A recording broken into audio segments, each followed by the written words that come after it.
ভূমি জটিলতায় থেমে আছে কুষ্টিয়া মেহেরপুর আঞ্চলিক মহাসড়কের সংস্কার কাজ।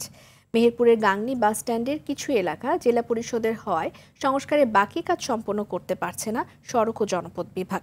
জেলা পরিষদ বলছে যে রাস্তার জন্য জায়গা নিতে হলে স্থানীয় সরকার মন্ত্রণালয় থেকে অনুমতি আনতে হবে।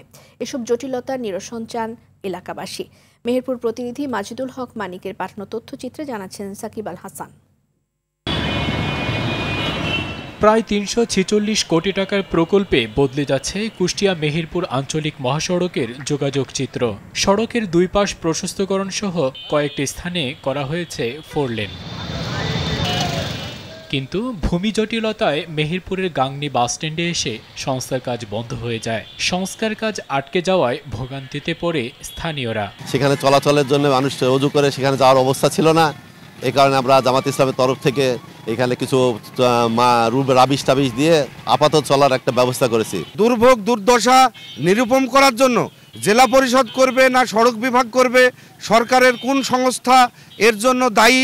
দুই সংস্থার মাঝখানে পড়ে আমরা সাধারণ মানুষের দুর্ভোগ থেকে আমরা পরিত্রাণ চাই। জেলা পরিষদের মালিকানাধীন কয়েকটি দোকান অপসারণের অনুরোধের পরও সাড়া পায়নি সড়ক ও জনপথ বিভাগ। পরে স্থানীয়দের আন্দোলনের মুখে যাত্রী ছাউনি, একটি দোকান ও মসজিদের অজুখানা অপসারণ করে জেলা পরিষদ। বাকি জায়গাগুলো অপসারণের আশ্বাস দিলেও কয়েকদিনের মধ্যেই ঘুরে বসে তারা। সওজকে জানায় জায়গা নিতে হলে স্থানীয় সরকার মন্ত্রণালয় থেকে অনুমতি আনতে হবে। আমরা বিভাগীয় কমিশনার মহোদয়ের করেছেন, আমাদের সব সহ এখানে একটা সিদ্ধান্ত হয়েছিল। এখান থেকে জেলা পরিষদের ডিসি সাহেবও ছিল, একটা প্রতিবেদন দেওয়ার জন্য জায়গাটা আসলে কাজ। এখনো আমরা যেভাবে দাবি করতেছি যে আমাদের জায়গাটা আমাদের পেপারস অনুসারে সুতরাং এটা সলিউশন এখনো আসেনি আর কি। তবে এ বিষয়ে কথা বলতে রাজি হননি মেহেরপুর জেলা পরিষদের প্রধান নির্বাহী কর্মকর্তা।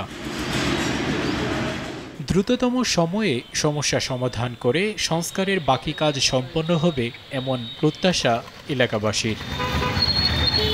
সাকিব আল হাসান, RTV।